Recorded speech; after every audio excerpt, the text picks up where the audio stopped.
Hi అండి. Secret husband part 67. ఆమె మాట్లాడుతున్నప్పుడు ఆమె కళ్ళు ఎంత స్పష్టంగా నిజాయితీగా ఉన్నాయి అంటే జగదీష్ కూడా కాస్త కనుబొమ్మలు ముడి వేయకుండా ఉండలేకపోయాడు. ఆమె కళ్ళల్లోనే చూపు అతనికి ఏదో గుర్తు చేసింది. గతం గురించి తను చెప్పిందంతా నిజమేనా? బహుశా తను నిజంగా అతనికి ఎప్పుడు ద్రోహం చేయలేదేమో. తను అతనికి సహాయం చేయడానికి ప్రయత్నించి విఫలమైందేమో. కానీ అతను వెంటనే ఆ ఆలోచనను మనసులోంచి తీసి పారేశాడు. మిగతా అబద్ధం చెప్తుందని జగదీష్ తనలో తానే సర్ది చెప్పుకున్నాడు. మిగతా చెప్పే ఒక మాట కూడా నమ్మొద్దని తనను తాను గుర్తు చేసుకున్నాడు. అంతేకాదు అతను గతం గురించి ఇదివరకు విచారించాడు. కానీ మిగతా చెప్పిన సంఘటనలలో ఏదీ జరగలేదు. ఒక్క విషయం కూడా. మిగతా ఒక దుర్మార్గమే నాడదని జగదీష్ పూర్తిగా నమ్మేశాడు. లేకపోతే ఇప్పుడు అతను ఆమెకు చేస్తున్న పనులు అతను ఇబ్బంది పెట్టి అశాంతికి తప్పకుండా గురి చేసేవి. మిగతాకు చెడ్డ పేరు తెప్పించాలనే ఆలోచనను అనన్య అయితే విరమించుకుంది. మిగతా గురించి ఎంత ఎక్కువ మందికి తెలిస్తే అది తనకి అంత నష్టమని ఆమె గ్రహించింది. అప్పుడు సరిగ్గా ఏమి జరుగుతుందో వేరే ఎవరికైనా తెలుసో లేదో చెప్పడం కష్టం. ఒకవేళ ఎవరైనా బయటకు వచ్చి మిగతా మాటలు నిజమని నిరూపిస్తే? ఆ ఆలోచన రాగానే అనన్య మిగతా చేతి మీద గట్టిగా కాలు వేసి కక్షగా అంది. నా ముందే జగదీష్ ను వలలో వేసుకోవాలని చూస్తున్నావా? ఛీ, నీకు నిజంగానే సిగ్గులేదు. ఆ మరుక్షణమే కరక్మని విరిగిన శబ్దం వినిపించింది. మిగతా చేయిలోని ఎముకలు విరిగాయి. అనన్య తన కాలు వెనక్కి తీసుకుని, వదిలే, మనం ఇక్కడ నుండి వెళ్ళిపోదాం అని అని అంది. హోటల్ మేనేజర్ జగదీష్ వాళ్ళు వెళ్ళిపోయే వరకు ఆగి ఆ తర్వాత నిగితను హాస్పిటల్ కి తీసుకెళ్లాడు. నిగిత చేయి విరిగింది. కొన్ని రోజులు హాస్పిటల్లో ఉండాల్సి వచ్చింది. ఎవరికైనా ఫోన్ చేయాలా అని హోటల్ మేనేజర్ నిగితని అడిగాడు. కానీ ఆమె తల అడ్డంగా ఊపింది. జగదీష్ తనకి ఈ గతి పట్టించాడని ఎవరికి తెలియనివ్వకూడదు. ఒకవేళ తన కుటుంబ సభ్యులకు తెలిస్తే రావు గారి కుటుంబం నాశనమైపోతుంది. ఇంకా మరోవైపు ఎలా ఇంటికి చేరుకుందో కూడా పల్లవికి తెలీదు. ఆమెకి ఇంకా తల తిరుగుతున్నట్లు ఉంది. ఆమె రాహుల్ కు 2 సార్లు ఫోన్ చేయడానికి ప్రయత్నించింది. కానీ అతను సమాధానం ఇవ్వలేదు. 3వసారి ఫోన్ చేయబోతూ ఉండగా తను చేస్తున్న పని తనకు హాస్యాస్పదంగా అనిపించింది. వాళ్ళు మళ్ళీ కలిసిన క్షణం నుండి ఆమె ఎప్పుడూ అశాంతితోనే ఉంది. తను రాహుల్ కు చట్టబద్ధమైన భార్య అయినప్పటికీ అతన్ని వేరొకరి దగ్గర నుండి లాక్కున్నాననే భావన ఆమెను ఎప్పుడు వెంటాడుతూ ఉంది. ఇక ఆమె అనుభవిస్తున్న ఆనందం కూడా ఆ అశాంతిని మరింత పెంచింది.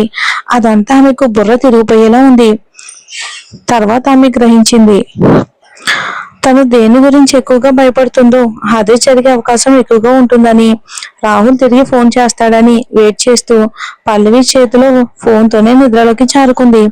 మరుసటి రోజు ఉదయం మేల్కొన్నప్పుడు ఆమె చేసిన మొదటి పని తన ఫోన్ ని చూడటమే. కానీ మిస్డ్ కాల్స్ కానీ కొత్త మెసేజ్లు కానీ లేవు. అతని నుండి ఏమీ లేదు. పల్లవి రోజంతా అలానే ఉండిపోయింది. ఏం జరుగుతుందో ఆమెకు అర్థం కాలేదు. మరుసటి రోజు ఆమె తన అమ్మమ్మని చూడడానికి వృద్ధాశ్రమానికి వెళ్ళినప్పుడు ఆమె అమ్మమ్మ తన కోసం ఒక మంచి బట్టలు ఎంపిక చేయమని అడిగింది. రాహుల్ని కలిసినప్పుడు అందంగా కనిపించాలంటూ చెప్పింది. పల్లవి ఏదో చెప్పాలి అనుకుంది. కానీ అమ్మమ్మ ముఖంలోని ఆ ప్రకాశవంతమైన నవ్వుని చూసి ఆమె మంచి మూడ్ ని పాడు చేయటం ఇష్టం లేక వెనక్కి తగ్గింది. సాయంత్రం చివరకు పల్లవికి రాహుల్ నుండి ఫోన్ వచ్చింది. ఏం జరిగిందని అతను అడిగాడు. అతని గొంతు అలసిపోయినట్లుగా ఉంది. రేపు తిరిగి వస్తున్నావా అని పల్లవి అడిగింది. అవతల వైపు నుండి నిశ్శబ్దం. తర్వాత రాహుల్ క్లుప్తంగా లేదు అన్నాడు. పల్లవి కాసేపు ఆలోచించి కావ్యకు తోడుగా ఉండటం వలన అని అడిగింది. రాహుల్ కళ్ళు చిన్నవయ్యాయి. అతను నీకెవరు చెప్పారు అని అడిగాడు. పల్లవి పెదవులు బిగించి ఆమెకు ఎవరూ చెప్పాల్సిన అవసరం లేదు. చివరికి కావ్య తన పోస్టులతో ఆ విషయాన్ని ప్రపంచానికి చాటింపు వేయటానికి సిద్ధంగా ఉంది. వారి మధ్య నిశ్శబ్దం. కాసేపటి తర్వాత రాహుల్ అన్నాడు, కావ్య కూడా ఇక్కడే ఉన్న మాట నిజమే. కానీ తను నా కోసం రాలేదు. బిజినెస్ పని మీద వచ్చింది. మేమిద్దరం బిజీగా ఉన్నాం. ఒకరినొకరు కలుసుకోవడానికి సమయం కూడా లేదు. ఎయిర్పోర్ట్ లో నువ్వే కదా తనని రిసీవ్ చేసుకుంది. ఇక్కడ కాస్త గందరగోళంగా ఉంది. తను ఒంటరిగా వచ్చింది కాబట్టి నేను తనని చూసుకోవాలి. రాహుల్ నార్మల్ గా అన్నాడు. ఆ మాటలు అతని మనసులో ఇప్పటికే బలంగా నాటుకుపోయినట్లున్నాయి. ఎవరో గట్టిగా తన గొంతు నిలిగినట్లు అనిపించింది పల్లవికి. ఆమెకు ఊపిరాడలేదు. రాహుల్ కొనసాగించాడు. హనీ, మళ్ళీ అసూయ పడుతున్నావా? అస్సలు లేదు. సరే, నేను మళ్ళీ ఇలాంటి ప్రశ్నలు అడగను. పల్లవి తేలిగ్గా బదిలిచ్చింది. రాహుల్ కనుబొమ్మలు ముడిచాడు. మళ్ళీ నా మీద ఎందుకు కోపంగా ఉన్నావురా? ఈ 2 రోజులుగా నాకు సరిగ్గా నిద్ర కూడా లేదు. రాహుల్ మాటలు పల్లవికి చాలా కఠినంగా అనిపించాయి.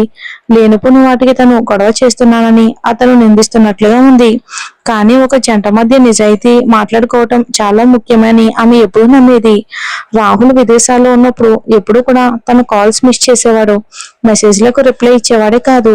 కావ్య తనతో ఉందన్న వార్త కూడా వేరే వాళ్ళ ద్వారా తెలిసింది. అతని గురించి ఏ విషయమో అతని నుండి ఆమె ఎప్పుడు వినలేదు. తను కాస్త భావోద్వేగానికి గురవ్వటానికి కూడా అతను అనుమతించాడా? ఆ ఆలోచన రాగానే పల్లవి గంభీరంగా చెప్పింది, రాహుల్, నేను విచక్షణ లేకుండా ప్రవర్తించడం లేదు. నేను కోరుకునేది ఒకటే, నువ్వు నాతో నిజాయితీగా ఉండాలి. నువ్వేది చెప్పినా నేను అంగీకరిస్తాను, కానీ నాతో అబద్ధాలు చెప్పొద్దు. ఒకవేళ మనం ఎప్పటికైనా విడాకులు తీసుకున్నా మంచిగా విడిపోవాలని నేను కోరుకుంటున్నాను. ఆమె గొంతు గంభీరంగా ఉంది. రాహుల్తో కలయిక వాయిదా పడిన విషయం అమ్మమ్మకు ఎలా చెప్పాలో తెలియక ఇక ఆమె ఆ క్షణంలో కలత చెందింది. అంటే వాళ్ళ అమ్మమ్మ రాహుల్ని కలుస్తాను అంది కదా. అంతేకాకుండా రాహుల్, కావ్య ఇప్పుడు ఒకే దేశంలో ఉన్నారు. కావ్య కోరుకుంటే రాహుల్ని సంప్రదించడానికి ఏదో ఒక దారి వెతుక్కోగలదు. పల్లవి ఒక వెర్రిదానిలా నిజం తెలిసిన చివరి వ్యక్తిగా ఉండడానికి ఇష్టపడలేదు. పల్లవి, దాని అర్థం ఏంటి? రాహుల్ కనుబొమ్మలు ముడిచి అడిగాడు. అతను చాలా అసంతృప్తిగా ఉన్నాడు. విడిపోవటం గురించి వినడం అతనికి ఇప్పుడు అసలు నచ్చలేదు. ఏమీ లేదు, నేను చెప్పింది గుర్తుంచుకో చాలు అని పల్లవి బదిలిచ్చింది. తర్వాత ఇద్దరు నిశ్శబ్దంలోకి చేరుకున్నారు. ఈ రకమైన నిశ్శబ్దం చిరాకు తెప్పిస్తుంది. ఏదో జరగబోతుందని సూచిస్తున్నట్టుగా ఉంది. అప్పుడు ఎవరో రాహుల్తో మాట్లాడడం పల్లవికి వినిపించింది. ఆ వ్యక్తితో విదేశీ భాషల్లో మాట్లాడిన తర్వాత అతను పనికి తిరిగి వెళ్లాలని పల్లవికి చెప్పాడు. ఇక ఫోన్ పెట్టే ముందు రాహుల్ ఇలా అన్నాడు, ఎక్కువగా ఆలోచించొద్దు పల్లవి, నేను తిరిగి వచ్చాక నీకు బుద్ధి చెప్పాలి. ఆ రాత్రి పల్లవికి సరిగ్గా నిద్ర కూడా పట్టలేదు. అన్ని ఆలోచనలే. మరుసటి రోజు ఆమె ఉదయాన్నే ఆశ్రమానికి వెళ్ళింది. రాహుల్ ప్రస్తుతానికి తిరిగి రాలేడని ఆమె తన అమ్మమ్మకు వివరించింది. దీనికి తన అమ్మమ్మ నిరాశ చెందిందని పల్లవి ఆలోచించగలదు. కానీ ఆ తర్వాత కూడా రాహుల్ ఇక పని వల్ల అపాయింట్మెంట్ కంటే ముఖ్యమని చెప్పి ఇక ఆమెను ఓదార్చింది. కానీ అమ్మమ్మ కొత్త బట్టలు వేసుకుని ఉండడం చూసి పల్లవి ఇంకా బాధపడింది. అకస్మాత్తుగా ఆమెకు ఒక ఆలోచన వచ్చింది. అమ్మమ్మ, మనం మీ ఇంటికి తిరిగి వెళ్ళి అక్కడ ఒక రాత్రి ఉందామా? తన అమ్మమ్మ తన ఇంటికి తిరిగి వెళ్ళాలని ఆలోచిస్తుందని ఆమెకు తెలుసు. అమ్మమ్మ ఆశ్చర్యంతో ఆమె వైపుకు చూసింది. నిజంగానా? డాక్టర్ ఒప్పుకుంటారా?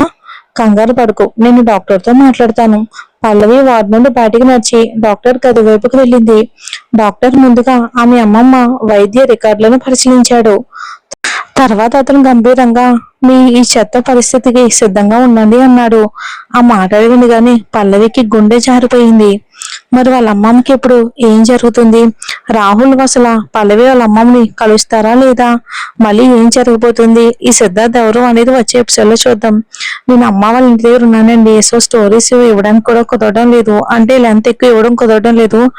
నేను వీలైతే ట్రై చేస్తాను. ఒక 10 days లో ఊరు వెళ్ళిపోతానండి, హాలిడేస్ కూడా అయిపోతాయి కదా, సో అర్థం చేసుకుంటారని అనుకుంటున్నాను. మీరు మిస్ అవ్వకూడదని ఇస్తున్నాను. Thanks for watching.